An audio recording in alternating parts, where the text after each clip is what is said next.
Olá, sejam bem-vindos a mais um episódio do nosso podcast. Hoje nós vamos falar sobre um tema muito importante que gera muitas perguntas. Vamos falar sobre os alimentos, a pensão alimentícia. Estamos hoje aqui com a doutora Leila. Oi, eu sou a doutora Leila. Estamos com o doutor Kaique. Oi, tudo bem? Estamos com a doutora Micaela. Olá, tudo bem? E a presença ilustre do nosso patrono, doutor Evandro Magnus. Olá, bom dia, tudo bem? Estamos aqui para esclarecer várias dúvidas que os nossos clientes sempre têm. Nós vamos começar um bate-papo informativo totalmente para você, nosso cliente da Magnus Advogados. A doutora Leila, especialista na área da família, ela vai falar um pouco aí sobre essa questão dos alimentos, das pensões alimentícias, e nós, das outras áreas, vamos passar para vocês aí a visão, como que funciona, como que serão descontados, o que é devido nesses alimentos, como você pode fazer o pedido, sendo genitor ou genitora. Então a gente vai tirar hoje muitas dúvidas referente a isso. Doutora Leila. Então, nós temos vários tipos de alimentos, né? Temos os alimentos para os menores de idade, para os maiores de idade, para os alimentos gravídicos. E vamos lá, por qual que vocês querem começar hoje? Interessante era a gente começar, né? Do início, vamos começar como que esse genitor, essa genitora, porque nós queremos deixar aqui hoje para vocês esclarecida essa parte, que você, que é detentor da guarda, tem direito, né, doutora Leila, a fazer esse pedido. Lembrando também, a gente quer ressaltar que o alimento é da criança, né? É do menor. Então, os pais ou as mães, né, que o genitor ou a genitora que pensam que o alimento é voltado para fazer unha, né? Que a gente tem essa questão, né? Para o pai, bebê, enfim, né? A gente quer esclarecer e desmistificar isso, né? Colocar que é para você, genitor, genitora, para que você conheça esse seu direito e entenda como fazer o pedido correto, como procurar um profissional faz toda a diferença, né, doutora Leila? Exatamente. Os alimentos, eles servem para suprir, né, as necessidades daquela criança, né? Como a alimentação, a educação, lazer, o vestuário. É muito importante esclarecer isso porque, às vezes, algumas pessoas pensam que é só a questão dos alimentos. E não, a criança tem mais despesas além disso, né? Então, o genitor ou a genitora que for o detentor da guarda dessa criança vai poder acionar a justiça e pedir a fixação, tá bom? Certo. Doutora Leila, e aí, como que acontece esse processo? Como que quem é o detentor da guarda tem que fazer, né? A gente vai falar assim da parte inicial do processo mesmo, assim, como que eu procuro, o que eu faço? Vamos iniciar aí da gestação, né? Esse é um tema muito importante que recebemos muitas perguntas referente a isso. Então vamos começar lá da gestação. Nós vamos então começar pelos alimentos gravídicos. Os alimentos gravídicos, eles podem ser solicitados pela gestante. O juiz vai averiguar aquela presunção da paternidade, vai fazer a fixação dos alimentos, que vai ajudar essa gestante a suprir as necessidades com os alimentos, um exame médico, pré-natal, às vezes até mesmo o enxoval da criança. E aí algo interessante, que foi até assunto dessa semana, de alguns vídeos, é que não é necessário fazer a realização de um exame de DNA. O juiz vai averiguar apenas os indícios da paternidade desse genitor. Não precisa ter sido casado, porque às vezes acontece, a pessoa só teve um namoro, só se relacionou com a outra e aí acabou ficando grávida. Então, mesmo assim, ela vai poder fazer esse pedido. O juiz vai fixar esses alimentos. Se esse suposto pai não fizer o pagamento, vai poder executar como qualquer outra pensão alimentícia. E aí, quando esse bebê nascendo com vida, já se converte automaticamente em uma pensão alimentícia para esse bebê. Então, aí nós já temos um problema sanado, né? Porque a gestante já conseguiu receber aquele suporte durante a gestação, a criança já nasceu e tem esses alimentos fixados. E só vai haver algum tipo de alteração nesse percentual que foi fixado para o juiz, se um desses genitores entrar com a revisional. Certo, doutora. Doutora, eu tenho uma dúvida, eu acho que a gente recebeu no Instagram. Quando a grávida, ela tem dúvidas sobre a questão dos pais, como funciona? Pode ser que ela tenha dúvida com mais de um. Como que vai funcionar os alimentos nesse caso? Então, o juiz vai fazer a fixação quando houver indícios de que aquele é o genitor da criança. Agora, se, por exemplo, a mãe falar assim, eu não quero fazer esse pedido de alimentos agora, porque eu não tenho a certeza de quem seja, mas eu preciso saber quem é o pai do meu filho para eu fazer esse pedido de alimentos. Nós temos casos aqui. Então, depois que a criança nascer, a mãe fala assim, agora, eu tenho dúvida entre esse ou aquele. Nós podemos ajuizar a ação. Coloca um genitor, coloca o outro e fala para o juiz, excelência, eu tenho dúvida em relação à paternidade, tem a possibilidade de ser qualquer um desses dois genitores. Então, a gente vai pedir para que os dois sejam citados e os dois sejam submetidos ao exame de DNA junto com a criança, tá bom? E aí, tendo a certeza ali da paternidade, o juiz vai fazer a fixação dos alimentos, porque tem mulheres que preferem aguardar. Eu realmente não tenho a certeza, então eu vou aguardar para que seja feito o exame com os dois.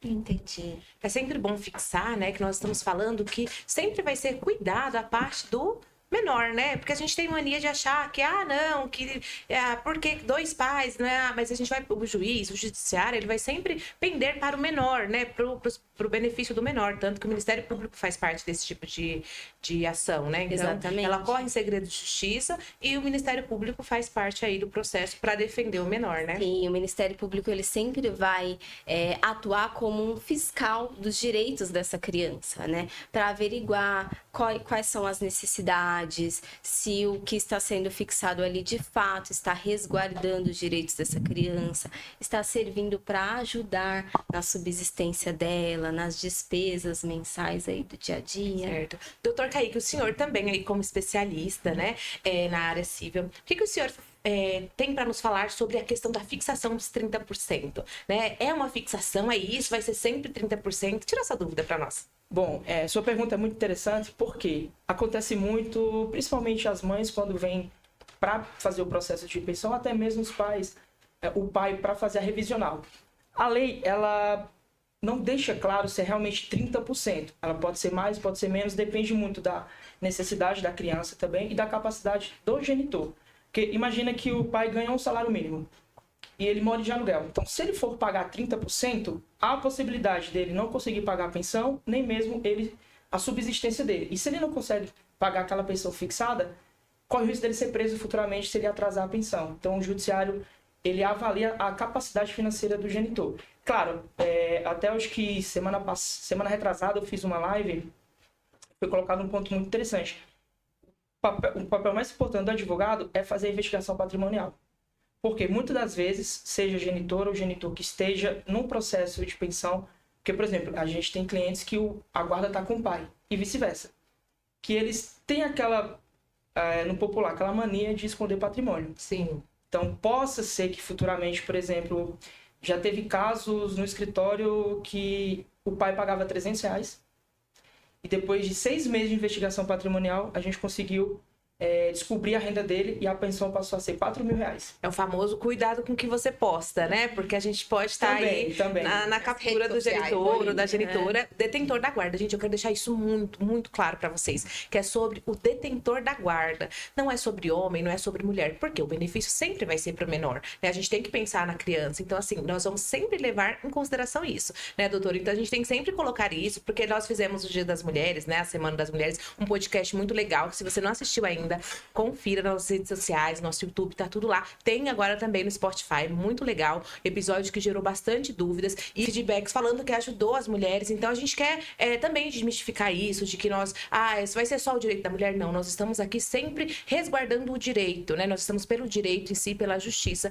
e não em si por nenhuma das partes, tá bom? Então, doutor Kaique, essa questão da pesquisa patrimonial é uma questão muito importante, até mesmo pra gente desmistificar essa questão aí dos 30%. Então pode ser mais, é isso? Isso, é que a gente tem que pensar no ponto da capacidade do genitor.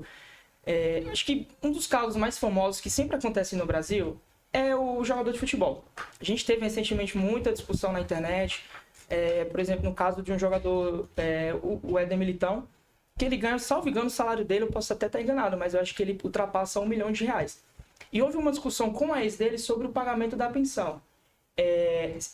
pediu o aumento da pensão, salvo engano, acho que para 70 mil, ele pagava 15 ou 30 e outras coisas a mais, porque o que ele fazia? Ele pagava um valor fixo para ela e as despesas, como escola, segurança, babá. Então, a pensão também pode ser feita dessa forma. Um valor fixo e o restante da pensão em outras necessidades da criança, que é a pensão in natura.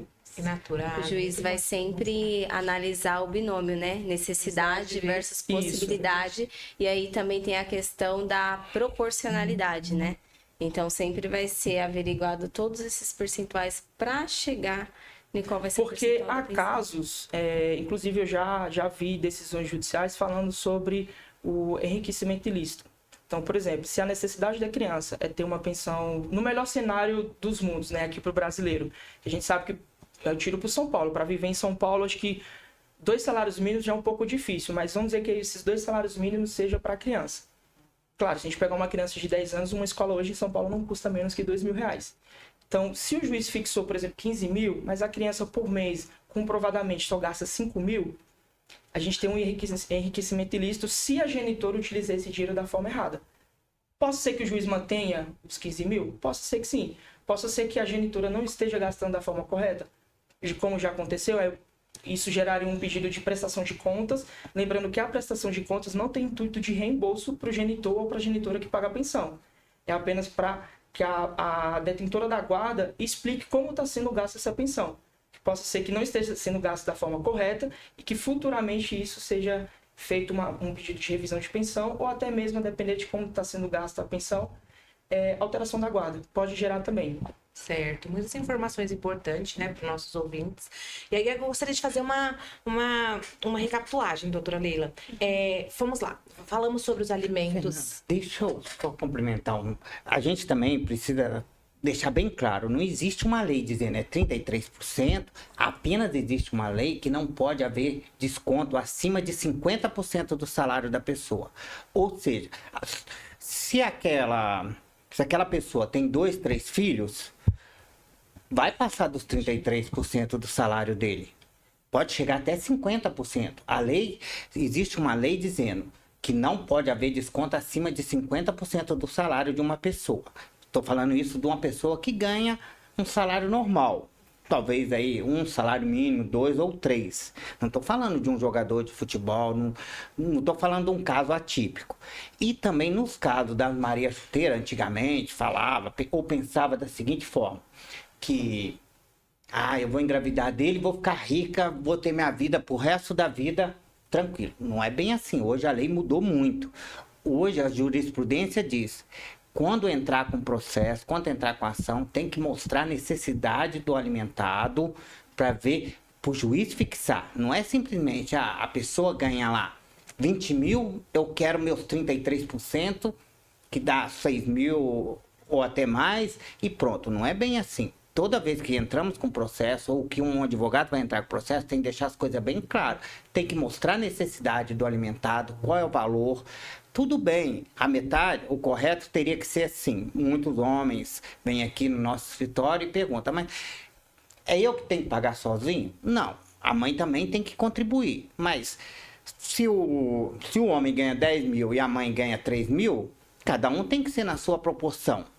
Se os dois ganham 10 mil, aí sim, os dois têm que ser na mesma proporção.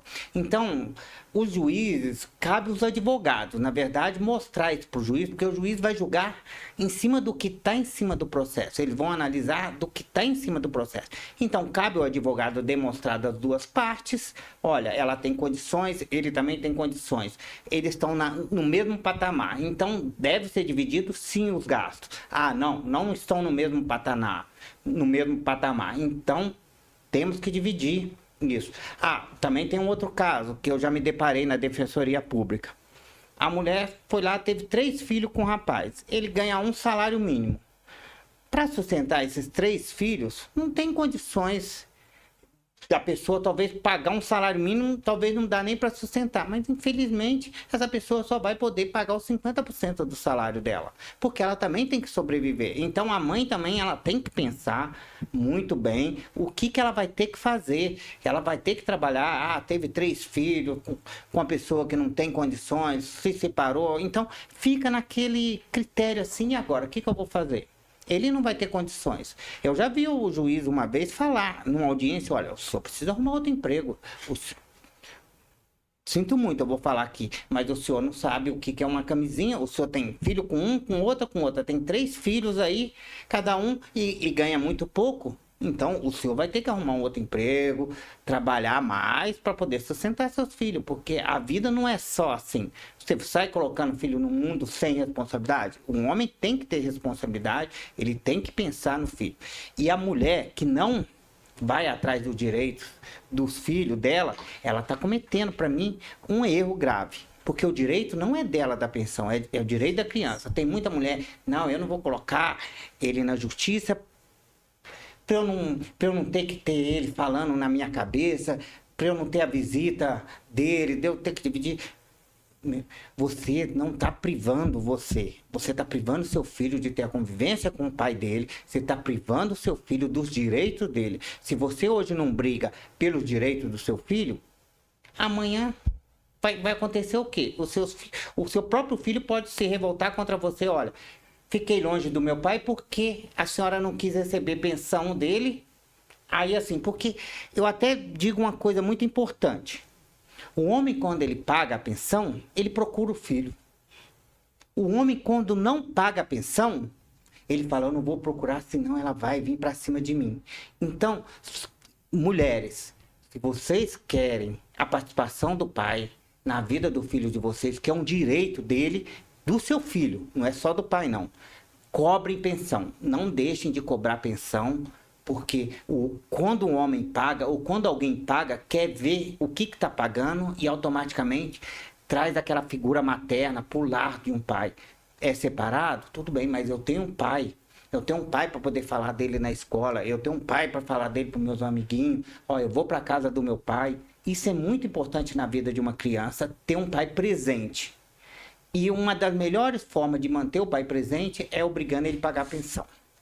E até algumas pessoas ainda fazem essa confusão, né, doutor? De achar que, se ele não paga a pensão, ele não pode ver, ou se ele paga a pensão, ele pode ver. Quando, na verdade, são direitos distintos, né? Um é o direito à convivência e o outro é o direito aos alimentos, né? Às vezes eles se afastam achando que, porque eu não pago, eu não posso, ou então elas falam, deixa que ele não paga porque não vai me procurar para ver a criança. E são direitos distintos, né? Completamente. E um ponto, doutora Leila, a proteção é tão grande para a criança, não é o tema de hoje, tá? Mas eu só vou dar um exemplo, porque eu já tive cliente que passou por isso. Teve uma discussão com a mãe, com a ex, e, claro, essa discussão partiu para algo mais grave, uma agressão verbal e um pouco de uma agressão física. Foi feito ela pediu uma medida protetiva e ele não estava conseguindo ver o filho. A gente teve que entrar com uma ação de regulamento de visita, por quê? Independente da medida protetiva, a medida protetiva não era para o filho. Foi apenas Claro, no meu entendimento, ele como pai, ou até mesmo como homem, ele está errado em partir para uma agressão verbal e física com uma pessoa até mais fraca fisicamente com ele.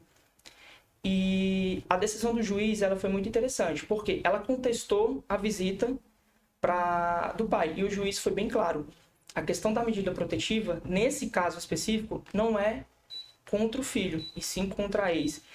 E, por conta disso, eu não posso privar o pai, que é um direito dele de ser pai, inclusive está no ECA, que é um direito da criança de conviver com o pai. Então, o juiz foi claro, a medida protetiva ela não estende para o filho. Claro, se ele agrediu o filho, aí sim é outro assunto. É só para não estender, porque se a gente entrar nessa polêmica... Mas nesses casos, o que o juiz costuma fazer também? Para quem não sabe, pedir para que essa visita seja intermediada por um terceiro, um familiar, para que de fato não tenha mais o contato dessa mãe, né, com o genitor agressor, né? Mas ele vai conseguir ter assegurado ali o direito de convivência, desde que não traga riscos para aquela criança. E o inverso pode acontecer, tá? Eu tenho casos específicos no escritório de alteração de guarda por conta da genitora cometer a alienação parental, que é o que a gente estava conversando aqui. Tudo bem que eu não vou cobrar pensão, mas também eu não vou deixar você ver o filho, você não vai ter direito de visita, eu vou falar, entre aspas, mal de você. E a gente foi comprovado num processo a alienação parental, onde teve a alteração da guarda e o direito de visita foi assistido. Por isso é importante a proteção dos direitos da criança, né? E aí, voltando para aquele ponto inicial que o doutor Evandro estava falando, é importante a gente deixar claro que muitas pessoas ainda acham que é 50% a 50%, né? As despesas da criança, mas deixando claro que é aquilo que o doutor Evandro comentou, vai de acordo com a renda de cada um. Então, se um recebe mais, vai pagar mais, se o outro recebe menos, vai pagar menos. Só que assim, a gente sabe que sempre quem é o detentor da guarda vai acabar tendo um pouquinho mais daquelas despesas para si, né? Porque a despesa ela não é mais financeira. Sim. Eu entendo que a despesa aqui ela já é emocional. A gente tem, por exemplo, a mãe que tem a guarda, ela tem 24 horas com a criança. Sim. E o cuidado dela é 5 vezes mais do que o genitor que apenas paga a pensão e vê o filho a cada 15 dias, ou possa até que veja todo dia. Sim. Mas Tem toda aquela questão com moradia e tudo mais. A responsabilidade da mãe, né, dentro de casa todos os dias é muito grande. doutora Leila, voltando sobre os alimentos gravídicos, eu tenho uma dúvida. Por exemplo, a gestante, ela aponta tal pessoa como genitor e pede esses alimentos. O genitor, o que ele pode estar fazendo? Ele pode contestar esse pedido judicialmente e quais são os procedimentos que ele pode estar tomando? O genitor, ele pode entrar com a investigação de paternidade. Só que aquilo, o ideal é que o exame de DNA ele seja feito após o nascimento da criança. Mas nada impede que, com segurança, se for liberado pelo médico, a partir da 8ª semana, seja feito um exame não invasivo para atestar essa paternidade ou não. Costuma-se aguardar até o nascimento da criança, mas possa ser que esse exame seja realizado durante a gestação. Não tem impedimento desde que haja a liberação do médico e aquela semana segura para proteger a criança e não trazer nenhum risco para ela, né? Entendi. Tem uma dúvida muito importante, doutor Kaique, que eu acho que o senhor vai conseguir responder. O suposto pai, quando a criança nasceu, foi constatado que ele não é o pai dessa criança. E ele arcou com todo o enxoval, com todas as despesas, enquanto ela estava grávida. Tem um reembolso? Como que é feito esse procedimento agora? Então, tem duas situações. A primeira, vamos partir do pressuposto que a genitora de fato não saiba e ela teve um relacionamento com o suposto pai. Ele não pode pedir reembolso porque a pensão alimentícia não é para a mãe, é para o bebê. Então, ele não poderia pedir reembolso. Porém, caso a genitora saiba quem é o pai e mesmo assim ela indique outra pessoa, é possível uma ação de danos materiais, não é a título de reembolso, mas danos materiais pelos gastos que ele teve com a gestação, porque ele teve um vício aqui, ele foi viciado. A gente tem isso muito no direito.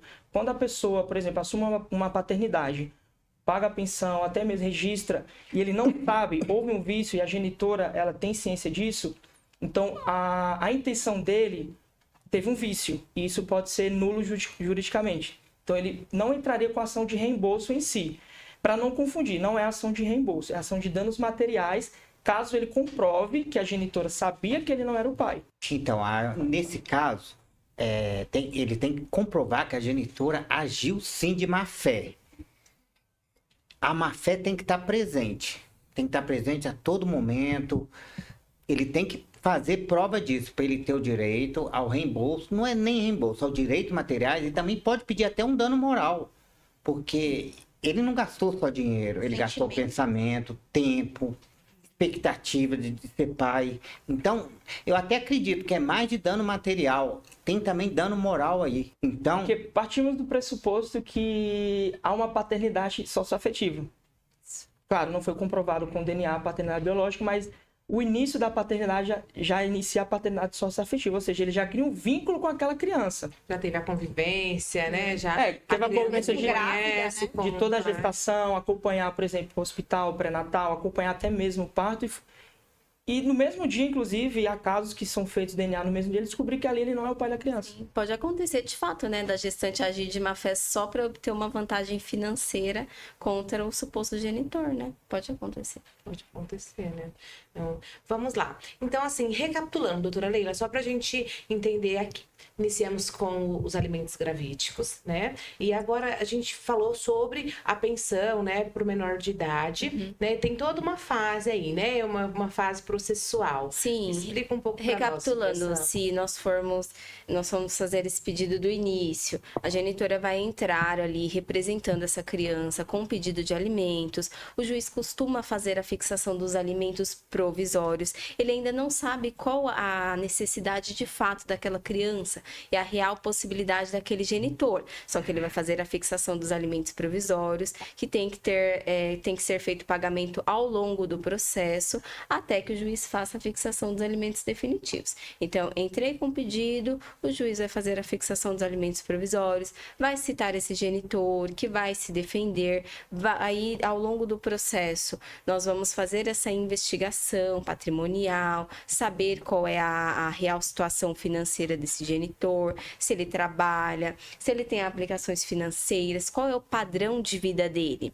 Vamos também demonstrar quais são as necessidades dessa criança, para aí sim o juiz fazer a fixação dos alimentos definitivos, que vai ser o que esse genitor vai ter que continuar pagando para essa criança. Tem casos que o juiz mantém o valor que ele fixou ali provisoriamente. Tem casos que ele faz a majoração, vendo que de repente o genitor tem uma situação financeira melhor ou até diminui, dependendo do caso, tá? Então tem os provisórios e depois tem os definitivos ao final do processo. Sim, que depois vamos falar sobre isso. Definitivos, vírgula. Isso, exatamente. Porque nunca é definitivo na justiça. A criança, o bebê, ele tem um gasto menor. Mas quando entra na fase escolar, os gastos já vão aumentando. A qualquer momento, a mãe, se ela sentir que há necessidade de fazer um pedido revisional, ela pode fazer um pedido revisional. Tanto também, o pai também muitas vezes pode entrar com ação.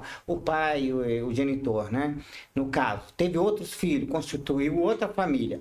Ele também pode estar lá pedindo um revisional de alimentos para diminuir um pouco, tendo em vista que ele já tem outra família, tem outros filhos. Então, fica tudo mudando o tempo todo. Tanto a mulher, tanto a genitora como o genitor, ele pode estar pedindo a qualquer momento a revisional. Desde que comprove que mudou a sua situação financeira, desde que comprove que a criança está gastando mais, ou que vai ter gasto com outras crianças, que ele constituiu outra família.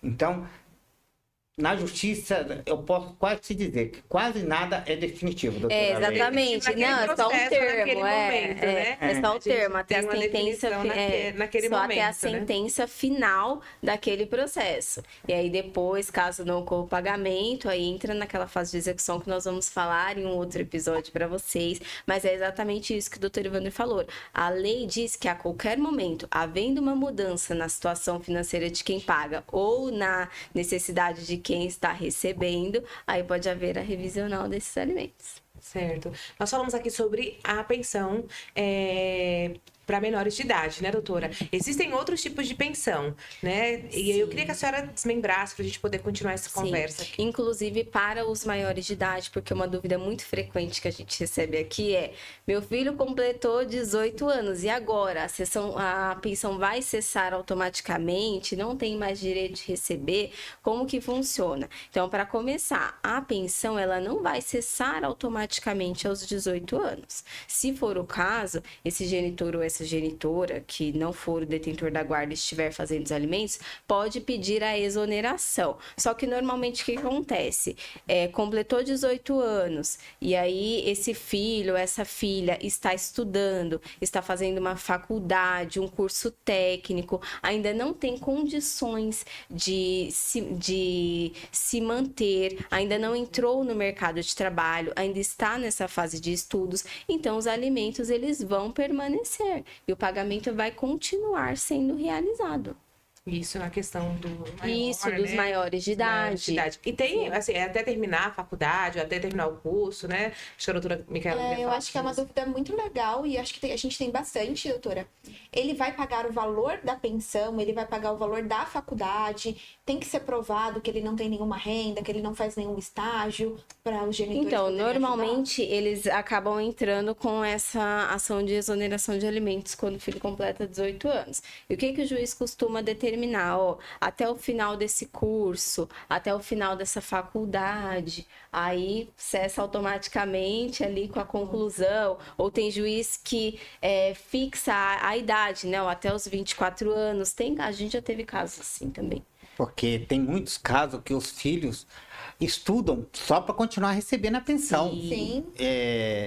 Então, eu até acho interessante o advogado, na hora que ele for entrar com a ação, ou se ele for fazer um acordo, deixar bem claro e tentar trazer até completar a idade. Porque senão, os filhos, às vezes, ficam pegando DP Nós já tivemos casos assim. só para né, poder doutora? ficar esticando a pensão até o final. E é legal quando o juiz determina, não, até os 24 anos, paga, Sim. já determina uma data, ali acabou. Independente. Ah, mas durante esse período, o meu filho arrumou um emprego, tá ganhando muito bem. Eu posso pedir a exoneração, doutora? Pode, aí pode pedir a exoneração, por quê? Aí esse filho já consegue se manter sozinho, ele já está no mercado de trabalho, ele já tem uma renda suficiente. Até um detalhe que eu não falei na hora respondi dizendo só que se estivesse estudando, fazendo uma faculdade, só que tem esse detalhe também. Se ele já estiver trabalhando, se ele já estiver conseguindo se sustentar, ele não precisa mais da ajuda desse genitor. Então o juiz também vai fazer essa exoneração. E aí, pegando o gancho do que o doutor Evandro estava falando, nós já tivemos casos assim, do filho começar a mudar de curso, a reprovar de semestre de forma proposital, para continuar recebendo a pensão, e o juiz falou, não, é até a idade X, independente de ter terminado ou não. Porque ele já tinha mudado de curso outras vezes, era acho que o Continuar, segundo, né? terceiro curso. Aí a né? profissão dele passa a ser o quê? Estudante o resto da vida. Sim, Vou estudar, porque enquanto eu estiver estudando, eu vou estar recebendo a pensão. sim. É interessante o assunto, doutora Lília, porque já vivenciei um caso, um processo meu, que o pai entrou com a exoneração, a filha, acho que no último semestre de faculdade dela, porém, a faculdade dela, ela precisava fazer um outro curso, que era uma complementação da faculdade, ela já tinha quase 23 anos. E o juiz, na sentença dele, ele deixou claro que o pagamento da pensão se daria até o final do curso, que ela teria que fazer um curso de 2 anos. Não era um curso que, por exemplo, ela poderia até exercer a profissão dela, só que a gente provou no processo que ela precisava daquela especialização para poder pegar um certificado, para poder, de fato, entrar no mercado de trabalho no Brasil. Porque a gente tem que pensar o seguinte, por exemplo, fez direito, você precisa passar na OAB. Fez medicina, muitas das vezes o médico ele vai fazer uma residência. E muitas das vezes a residência é em outro estado, ele não consegue... Claro, ele pode até vir a trabalhar fazendo plantões, mas a gente tem que pegar o caso daquele filho que não tem condições de continuar trabalhando. Porque no caso dela, o curso dela era de tempo integral. Ou seja, ela saiu da faculdade e foi para um curso de tempo integral. Ela não teria tempo de trabalhar. E o juiz manteve o mesmo valor de pensão até o final desse curso para que ela pudesse fazer essa complementação. E vamos entrar em outro tema, doutora. Muito interessante. O pai não tem condições de pagar a pensão e os avós têm muita condição. E aí? Os chamados avoênios. Isso, os alimentos avoengos, eles são os alimentos que podem ser fixados de forma complementar ou quando os genitores não têm, de fato, condições de fazer o pagamento dos alimentos em favor dessa criança. O doutor Kaique até estava conversando com a gente sobre isso hoje Isso. pela manhã, né, doutor Kaique? Isso, que assim, a questão da pensão, ela não transfere automaticamente para os avós. Por quê? Porque a responsabilidade do pagamento, e vamos falar assim no aspecto geral, a responsabilidade pelo filho vai ser sempre pai e mãe. Não é tio, não é irmão, não é avô, não é parente de quinto grau, não é vizinho, é pai e mãe. A questão para atingir, não vou nem falar atingir porque é uma palavra um pouco forte, para chegar aos avós, o que necessita? Eu, como advogado, eu preciso provar que, por exemplo, o genitor ele não está pagando a pensão. Então, ele parou de pagar, ele não tem condições de pagar. Até porque ele está desempregado, está doente, não consegue emprego. E a genitora, com essa responsabilidade com a criança, ela tem um gasto muito enorme. Como eu poderia chegar nos avós? Então, eu vou ter que provar essa possibilidade, falar que a renda dos avós ela já é um pouco superior da genitora e que aquele valor, que se os avós... Então, eles entrariam aqui como substituição ao pai. Mas essa substituição não é definitiva, porque se o pai volta a ter condições, ele volta a pagar a pensão. E se ele paga um valor até menor e esse valor não supre as necessidades das crianças, eles entram na pensão como alimentos para complementar o que o pai já paga. Então, é possível. E tem que ser dividido, né, doutora? Entre se passar para essa esfera, tem que ser dividido entre os avós paternos, os avós maternos. Como que fica essa questão? Tem que ser feito o pedido. Se a mãe... E comprovado, por exemplo, que... Quem tem essa possibilidade, né? Eu gosto de trabalhar... Eu vou até copiar o doutor Evandro. A gente tem que trabalhar com foto lá na petição, até com Um caso dados. concreto, né? Então, por exemplo, se a criança precisa de R$ 1.500 hoje para sobreviver, e o pai só paga R$500 e a mãe ganha, por exemplo, um salário mínimo, como é que eu vou dar sustento dessa criança? Então, aí sim eu poderia apresentar para o juiz. Aí eu já tenho a necessidade da criança e agora eu vou atrás da possibilidade, que é saber a renda dos avós. Então, se os avós têm uma renda muito boa, eu poderia pedir essa complementação. Ou, caso, como eu falei, se o pai não paga, eu posso entrar como substituição. Então, ao invés do pai pagar, já que nesse primeiro momento ele não pode, que os avós substituam, no caso dos avós paternos, substituam a pessoa em si quem paga a pensão. Certo. Doutor. São casos bem excepcionais, né? Porque Sim. dependendo do tipo de avó que tem a renda muito pequenininha, não vamos sair Doutora, mas pedindo esse a caso é um complementação, caso muito né? comum. Os pais de adolescente, igual, tem muito adolescente Que não tem uma renda, né? Sim. que Não, são mas eu pais... digo assim, da possibilidade tem dos muito aí, ó, avós, né? adolescentes de 16, 17 anos que já são pais e sobra para quem? Pros avós. avós. Os avós. Então, eduquem seus filhos Faça a instrução Sim. correta. desde o início, porque pai de 16 anos, como que faz para pagar a Nós pensão? tivemos casos assim. Sim, senhor, quem também, paga né? é os avós. Isso não é que todo mundo acha, mas é um absurdo. Isso não é comum, gente. Isso no mundo de hoje, que nós estamos vivendo, tem muito pai de 16 anos, tem muita mãe de 16 anos e sobram tudo para os avós. Tem muita criança aí criada pelos avós. Quantas pessoas a gente já ouve falar, olha, na verdade quem me criou foi minha avó. Então, ela criou, ela ajudou, mas os avós também pagam pensão.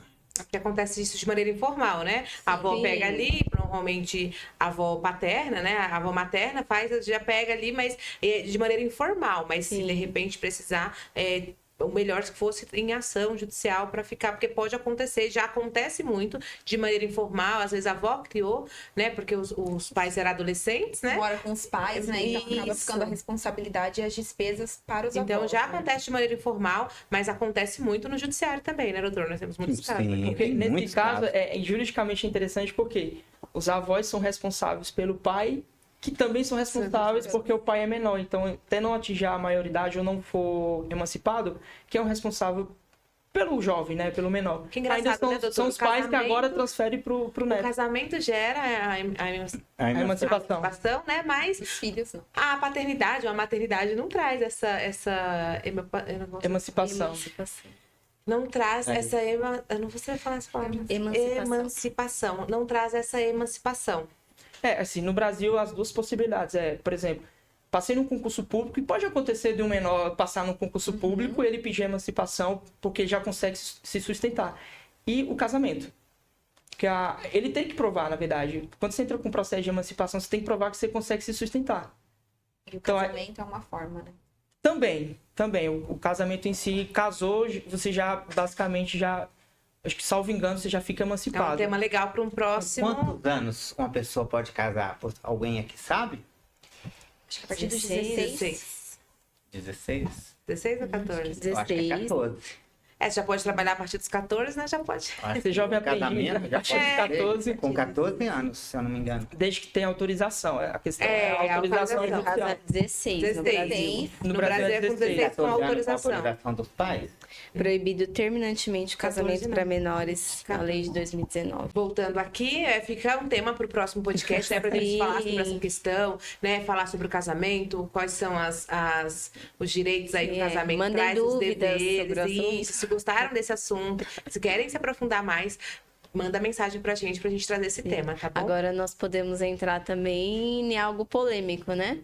Alimentos entre ex-cônjuges. Isso, esse é um tema que vem aí do divórcio, né? Ele vem do divórcio, o princípio dele, e aí a gente vai trazer ele agora sobre os alimentos entre os ex-cônjuges, né, doutora Lili? Explica um pouquinho como funciona. Me separei, tenho direito de ter esses alimentos? Eu posso ir lá e falar, olha, eu quero que ele pague aí uma pensão, além pro meu filho, eu quero uma pra mim também, posso? Então, depende. É comum que a mulher faça esse tipo de pedido quando, por exemplo, ela abandonou a carreira para se dedicar ao lar, aos filhos, enquanto o marido fazia o quê? Trabalhava, prosperava, ela apoiava ele na carreira, ela cuidava do lar, das crianças. E aí, durante a separação, como que vai ficar essa mulher?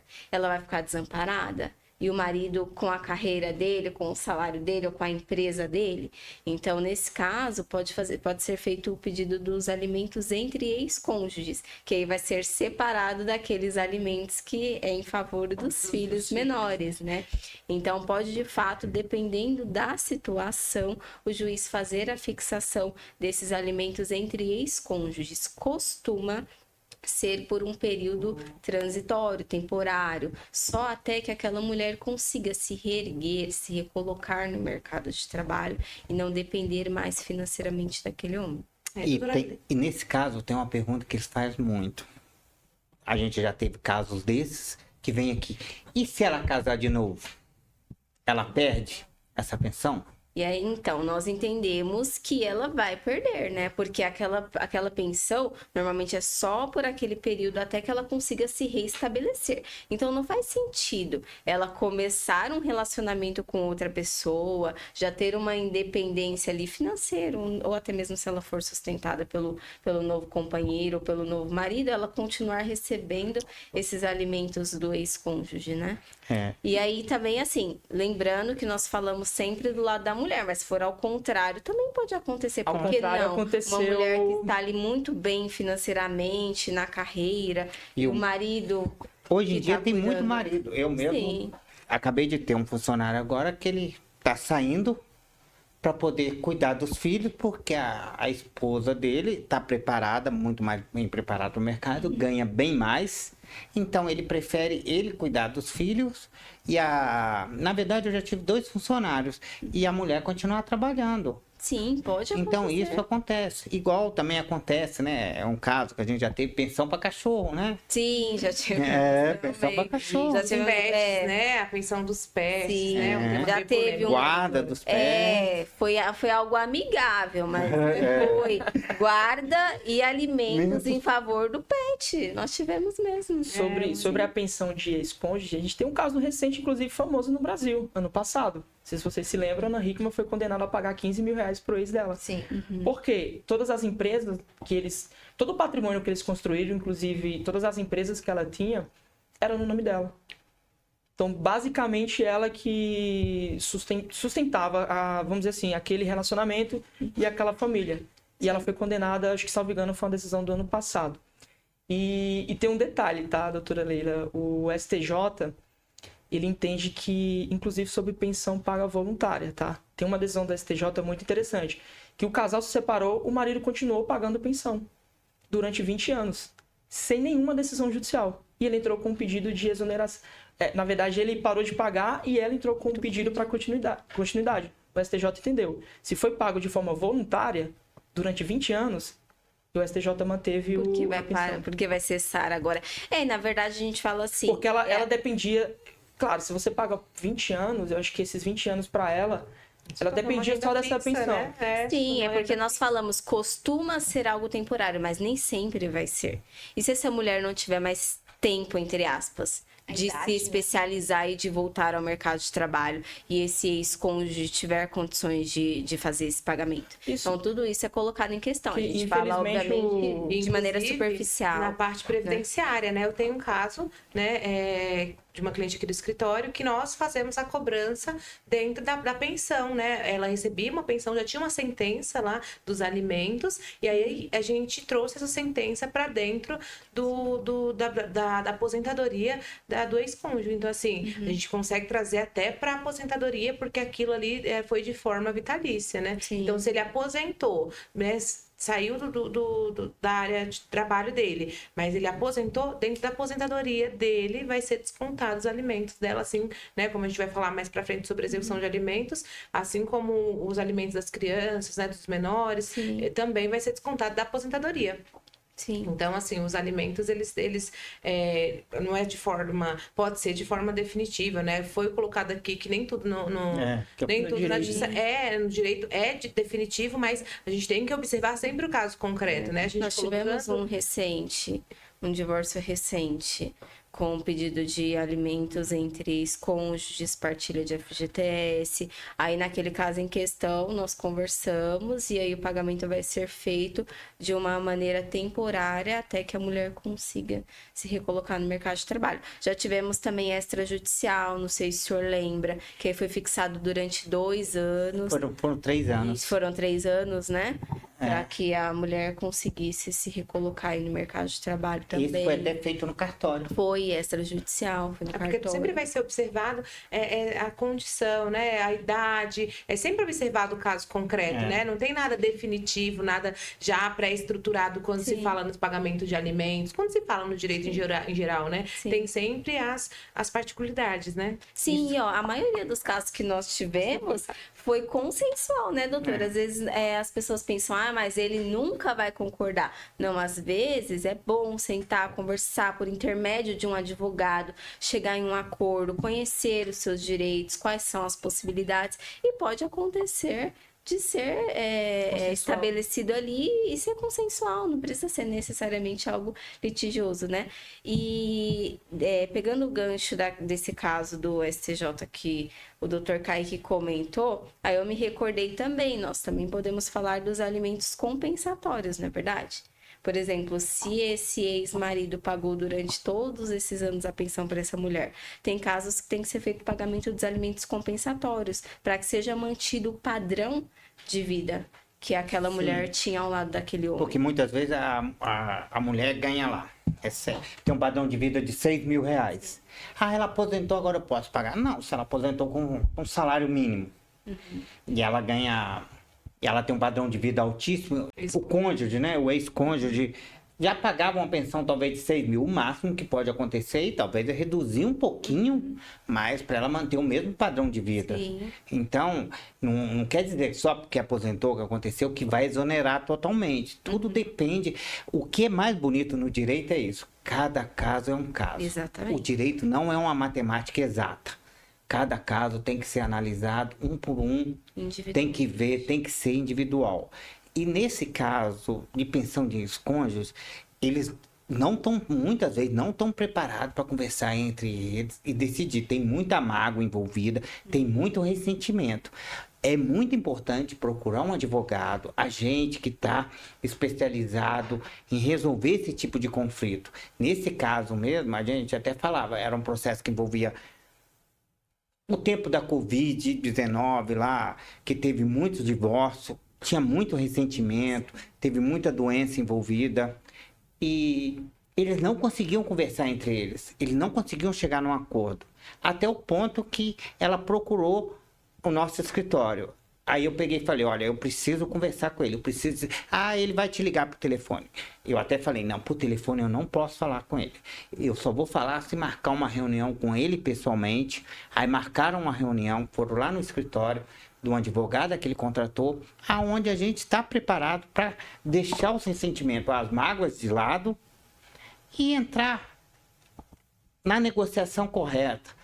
Em tentar mostrar, olha, essa pessoa ficou com você durante 10 anos, quem cuidou de você durante os seus 6 meses que você ficou internado, foi ela. Agora é justo vocês se separarem e ela ficar no mercado. Principalmente pelo motivo da Ela separação. ficar no mercado, porque ela tá aí 10 anos fora da área dela. Como que ela vai se reestruturar? Como que ela vai fazer um curso?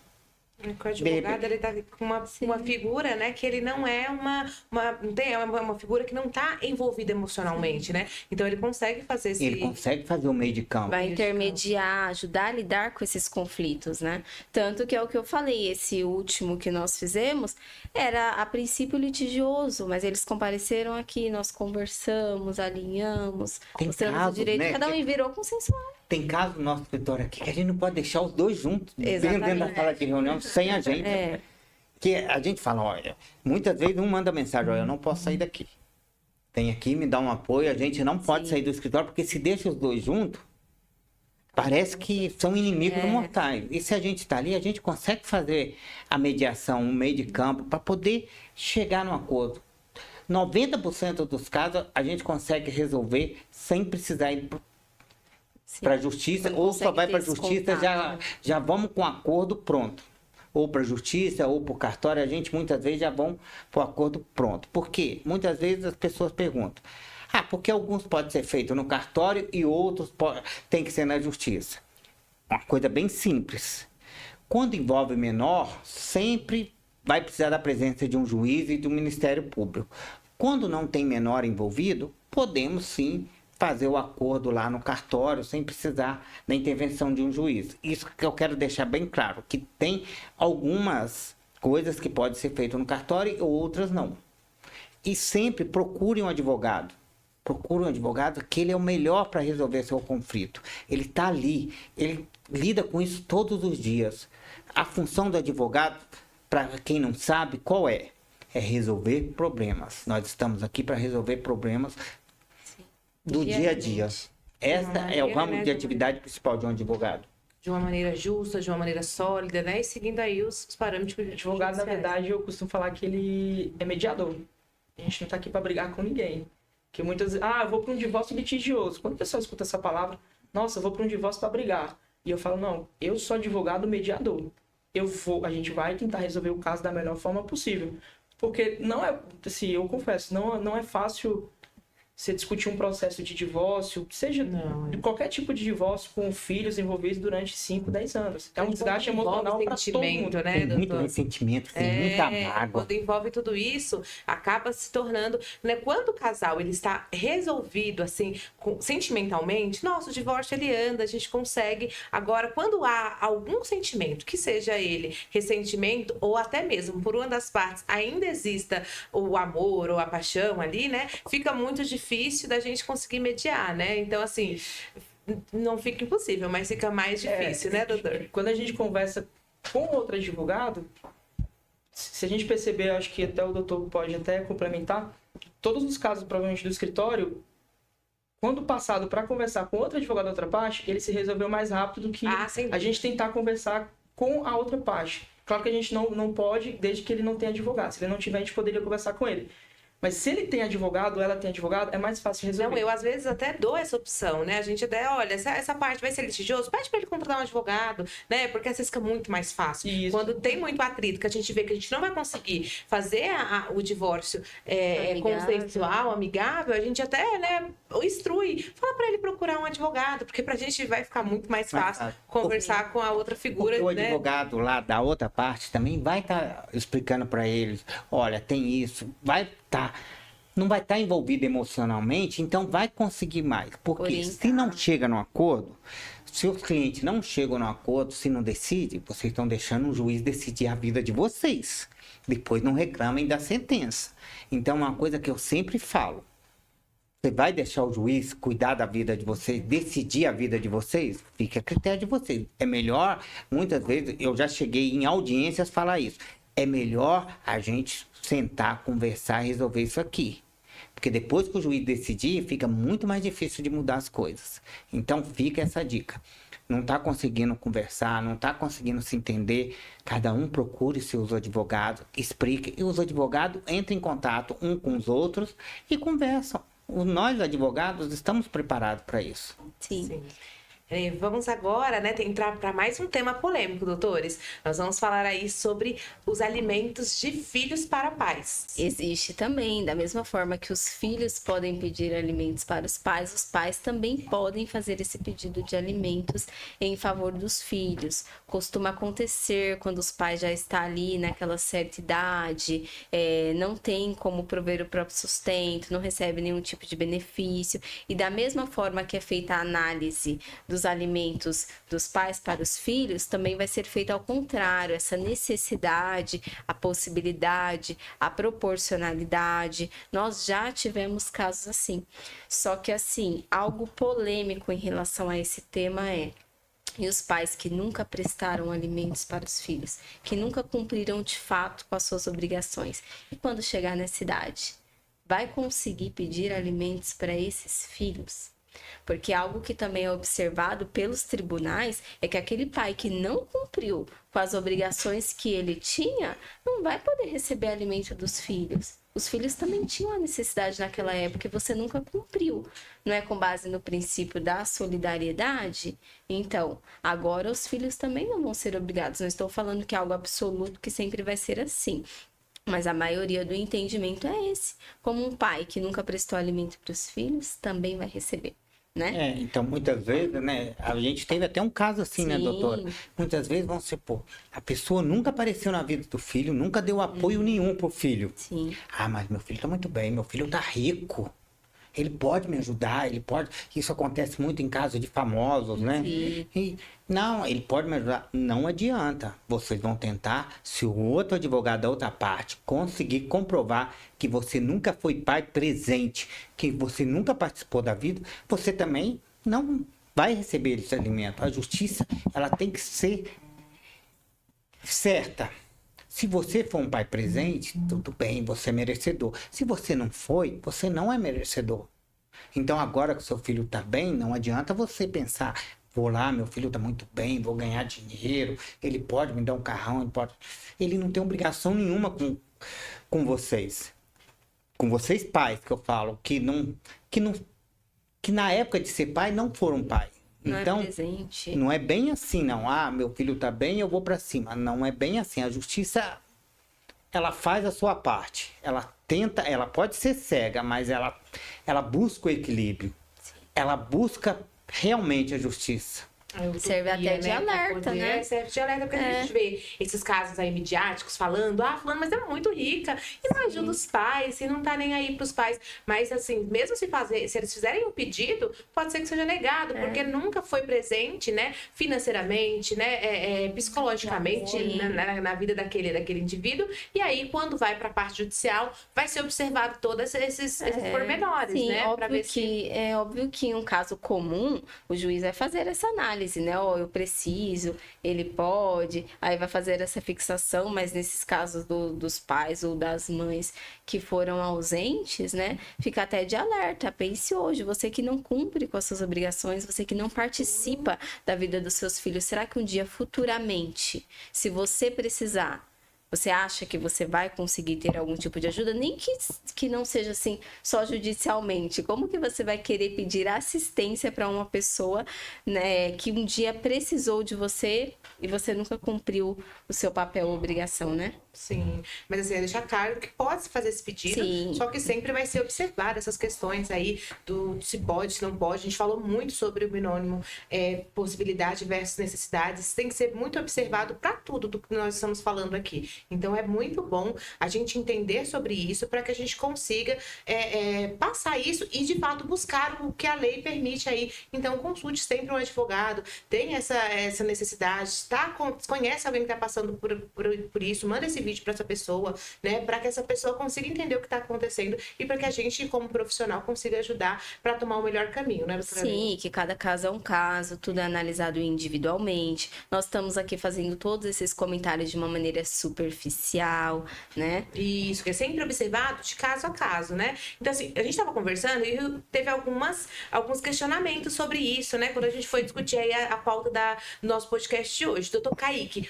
foram colocados aí também sobre sobre os irmãos, pagar entre irmãos aí a pensão. E aí a gente conversou e o senhor falou para nós isso muito bem. Eu gostaria que o senhor trouxesse isso para os nossos ouvintes. Bom, então, doutora Fernanda, é também um assunto polêmico, mas é possível sim pedir pensão para o irmão, desde que ele prove essa necessidade. Até porque a pensão, para chegar no irmão, ela tem que respeitar uma linha sucessória. Eu tenho que primeiro ir para os ascendentes. Se os ascendentes, por exemplo, não possuem condições ou não existem mais, já morreram, eu vou para os descendentes. Caso também não seja possível, aí sim eu poderia, tomando um pouco da palavra da doutora Leila, o princípio da solidariedade familiar. Eu poderia ir sim pedir pensão para o meu irmão. Porém, ela é subsidiária. Aí eu teria todos esses requisitos. Pai, mãe, avô, avó. Não existe mais ninguém. Poderia pedir para o irmão, mas eu preciso provar para o juiz, para o judiciário, que eu necessito dessa pensão. Eu não posso pedir por pedir. Não vou mais trabalhar e vou pedir para o meu irmão me sustentar. Acho que entra uma má fé, né, doutor? Isso. Quando a gente parte do princípio que é subsidiário, ela não vai ser automática e eu preciso primeiro pedir para todo mundo aqui, para depois chegar no irmão, eu tenho que provar. É o caso, igual a gente falou sobre os avós. Se a pessoa que está pedindo pensão, ela simplesmente não quer mais trabalhar, só quer realmente viver de pensão, assim, a gente está no Brasil, tudo pode acontecer. Se ela só quer viver de pensão, eu vou pedir para o meu irmão, porque, por exemplo, meu irmão é um juiz que ganha 40, 50 mil reais por mês e ele vai conseguir me pagar. Tá, mas você tem que provar que você precisa dessa pensão. Por que você está pedindo essa pensão? Você é um menor de idade que não tem mais família? De fato, aqui a pensão, a necessidade é presumida. Quando a gente parte de uma pessoa, por exemplo, tenho 18 anos, mas quero fazer uma faculdade, não tenho dinheiro. Mas você trabalha, você consegue trabalhar, o seu curso é integral, você não teria tempo de trabalhar. Então, são casos e casos. A gente fala sobre a possibilidade. É possível desde que demonstrada essa possibilidade. E, claro, também a necessidade de ter essa pensão e a possibilidade também do irmão pagar. Porque se o irmão não tiver condições, o juiz não vai deferir. Os clientes, eles vêm falar, mas eu nunca fui presente na vida do meu filho porque a mãe dele impedia. Meu amigo, não é bem por aí, não. Se a mãe pede, entra com ação de regularização de visita, faça a sua parte enquanto é pai, que um dia você pode precisar do seu filho. Então, eu não faço isso porque a mãe dele fica fazendo alienação parental, fica fazendo... Tem várias maneiras de você participar da vida do seu filho. Existe uma ação chamada ação de regularização de visita. Seja pai presente. Ajude o seu filho na infância, que um dia você pode precisar da ajuda dele.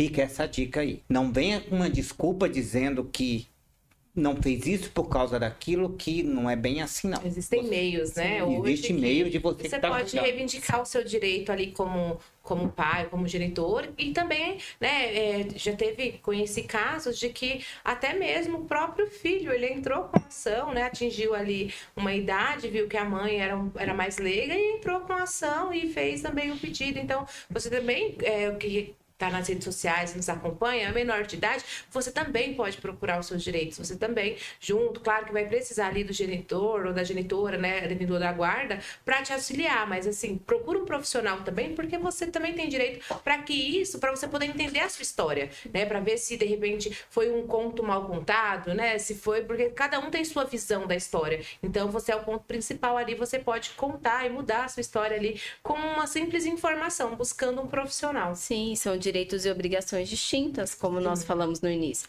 Alimentos uma coisa, a convivência é outra, né? E tá tendo muitas ações de abandono afetivo. Sim. Muitas ações. Explicando para quem não sabe o que é abandono afetivo, quando a criança completa os seus 18 anos, passa a ter a maioridade, às vezes aquele adolescente ou aquele homem, ele se sentiu muito abandonado. Então, ele quer uma indenização por isso, ele tem direito a uma indenização. Em muitos casos, eles entram e ganham dos pais porque o pai abandonou ele. O pai não cumpriu a obrigação que tinha que cumprir. Então, é uma ação que está muito na moda. Não é só os maiores de idade, os que já completaram 18 anos, que podem entrar com essa ação de abandono afetivo. Os menores também podem, a partir dos 16 anos, já pode entrar com ação de abandono afetivo pedindo seus danos. Só que essa ação prescreve. Depois que completar a maioridade, a pessoa tem até 3 anos para estar pedindo essa indenização por abandono por abandono efetivo. Que é o danos morais, né? Até os Que é o 21 danos anos, né? morais, provavelmente até os 21 anos, ou então é até a maioridade. Muitas vezes, né, a maioridade às vezes acontece um pouco antes, no caso de emancipação ou no casos assim. Mas são 3 anos que isso prescreve, mas durante e até os 18 anos não há prescrição. Esses 3 anos não conta a partir daí. Começa a contar a partir que o adolescente Com completa qualquer os idade, 18 desde anos. que representado pelo genitor, pela genitora, pelo representante legal, pode fazer o ajuizamento. Lembrando que o abandono afetivo não é só em relação ao pai, né, doutora? A gente estava conversando essa semana e você teve um caso que é bem parecido com a mãe, né? Isso, chegou ao escritório, é um caso bem peculiar. A mãe, ela tem a guarda da criança e nessa residência mora essa criança e o irmão e morava a mãe. A mãe foi embora há, acho que 4, 5 meses. Além dela ter saído de casa, a gente já tem um abandono por parte dela ter saído de casa para morar em outro estado, inclusive recebendo a pensão que o pai pague, não repassando para esse filho menor. Isso pode acarretar, por exemplo, uma perda de uma guarda, uma responsabilização, até porque isso é um crime. Você tem um abandono. Se você abandonar qualquer criança hoje é um crime. Então, assim, você pense muito antes de sair de casa e deixar uma criança sozinha. Você pode ter deixado por 5 horas, mas se acontecer um acidente com a criança, você vai responder criminalmente por abandono. Você está deixando um menor sozinho em casa. E nesse caso, ela pode, inclusive, perder a guarda. E esse irmão, o que ele pode fazer? Ele pode pedir a guarda desse irmão menor e pedir a transferência dessa pensão para ele. E, claro, também entrar com uma ação de responsabilização por abandono afetivo. Seria o dano material, moral, aí vai depender muito da situação e do que tem acontecido e da estratégia também do advogado. Bom, então nós falamos bastante dos alimentos aqui no âmbito familiar, né? Mas, doutora Fernanda, eu queria saber um pouquinho de alguns tipos de pensões no âmbito previdenciário. No âmbito previdenciário já é o que, né, é mais corriqueiro, é o que a gente está acostumado aí a ter, que é a pensão por morte, né? No caso, quando há a morte aí do detentor da guarda, ou até mesmo do genitor ou da genitora, né? E aí pode entrar com a pensão por morte, com pedido dentro do INSS por pensão por morte. Tem também a morte presumida, né? A gente não fala muito sobre isso, mas se houve um desaparecimento e há uma morte presumida, também pode fazer esse pedido. Claro, todos os pedidos do INSS tem que sempre observar se há qualidade assegurada. Então, eu posso sempre pedir, morreu, eu posso pedir, perdi o meu pai, eu posso pedir, perdi minha mãe, eu posso fazer o pedido, tem sempre que avaliar para verificar se tem a qualidade assegurada, se ele fazer algum tipo de contribuição, não precisa só estar trabalhando registrado, também tem a questão aí da contribuição facultativa, né? Então, ou havendo essa contribuição, estando nessa qualidade assegurada, pode se fazer esse pedido aí para fazer o pedido de pensão por morte ou o de morte presumida. E assim, a pensão por morte é bem comum, todo mundo ouve falar bastante. Tem algum outro tipo de pensão que a gente consegue pedir no âmbito previdenciário, dependendo da condição da pessoa? A gente tem que avaliar o caso concreto sempre, mas existem aí alguns tipos, a gente passa por LOAS, né, que a gente conversou um pouquinho sobre a questão do LOAS, o menor que recebe o LOAS tem que receber pensão do pai, não tem que receber, lembrando que a gente tem que avaliar essa questão de que sempre verificar qual é o valor da pensão que recebe. Então meu filho, ele é autista, tem alguma condição, ele não vai ter direito ao LOAS porque recebe a pensão pelo pai, então tem que sempre observar o que nós conversamos em outros podcasts referente à questão da renda, né? Se a renda vai ser maior ali, a renda per capita, porque a obrigação do Estado, ela só entra quando o genitor ou a genitora não consegue suprir a necessidade daquela pessoa com deficiência, então, ou com condição autista, né?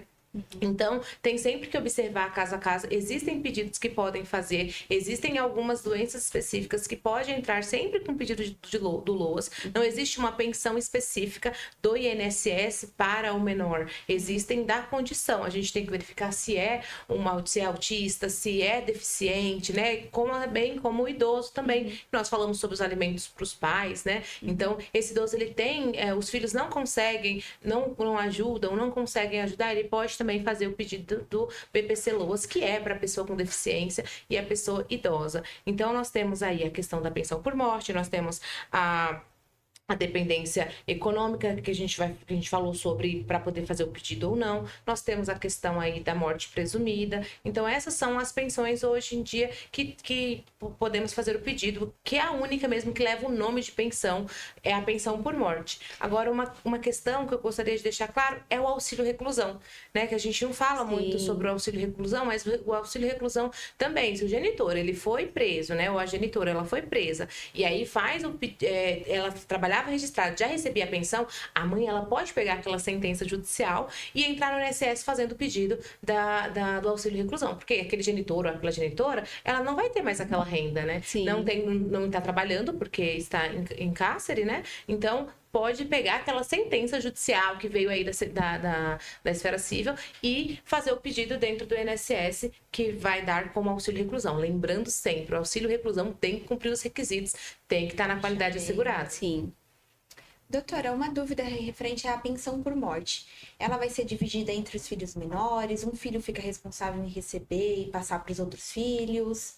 Então, depende muito, tem que ser observado caso a caso, porque assim, existem hoje, né, os casamentos, um filho de cada casamento. Então, vai sempre observar, porque aí vai ser feito uma divisão, vai achar o coeficiente ali, o INSS vai fazer essa divisão de acordo ali, se for todo mundo, se for todos os filhos da mesma genitora e do mesmo genitor, né, no caso de quem fizer o pedido, aí o juiz não faz aquela divisão entre os filhos.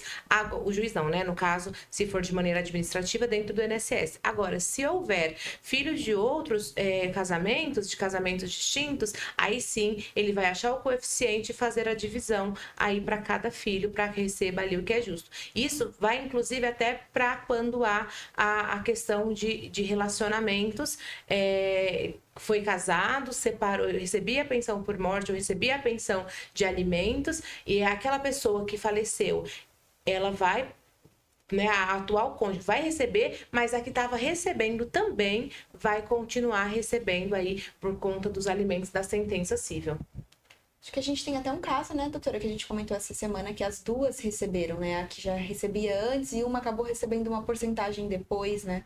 Sim, um caso de uma pessoa já bem idosa, tem os seus 90 e poucos anos. Na época, ela estava casada no civil, e aí esse ex-marido começou a viver em uma união estável com outra pessoa, e no final das contas, quando ele faleceu, ficou cada uma recebendo uma porcentagem. A gente ainda tem isso hoje em dia? Tem sim, e ainda há isso, porque se houver uma sentença judicial que deu direito para aquela primeira cônjuge, e aí ele teve uma outra vida, refez a sua vida com uma outra pessoa, a pensão por morte, a gente tem que entender que ela é um caso de dependência, né?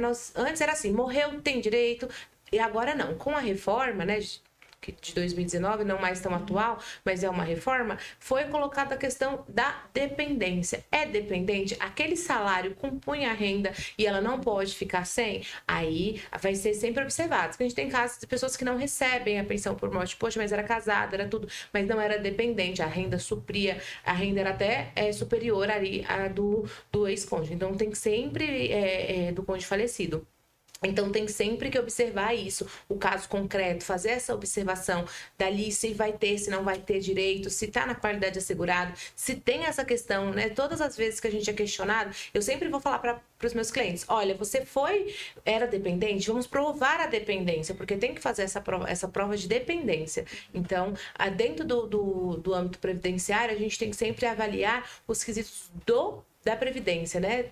Se cumpre os requisitos, se tá com tudo ali muito bem explicado, porque não basta, eu morava com ele e ele morreu e eu vou ter pensão por morte. Não funciona assim. Bom, eu acho então que é isso, né? Em relação ao nosso assunto dos alimentos. Dos alimentos. Isso, gente, olha, foi um tema muito legal de compartilhar aqui com todos os doutores. A gente recebeu muitas dúvidas, então resolvemos fazer esse podcast. Então, assim, se houver novas dúvidas, se vocês tiverem alguma dúvida referente a qualquer coisa, a qualquer tema, tragam, porque a gente conversa muito. Somos um escritório onde todos os advogados, nós estamos interligados. Então, a gente está sempre, vocês viram aqui na nossa conversa, que a gente está sempre citando alguns casos, porque a gente está sempre conversando entre nós. E isso que surgiu o nosso podcast, porque a gente conversava muito, e aí resolvemos trazer isso, dentro das dúvidas das nossas redes sociais, trazer aqui para o nosso podcast. Foi um prazer estar aqui com vocês, doutores, sempre muito bom. para nós aqui, né? Muito aprendizado. Então, eu espero que para vocês aí de casa também tenha sido muito aprendizado. A gente gosta muito de estar aqui fazendo esse momento assim, jurídico para vocês. Então, nós agradecemos a todos que assistiram até aqui. Ficou um episódio muito legal. Então, nós agradecemos ao doutor Evandro, ao doutor Kaique, à doutora Micaela e à doutora Leila. Obrigada por terem assistido até aqui. Foi um prazer ter vocês conosco nesse podcast, que foi um tema muito interessante. Muito obrigada e até o próximo episódio.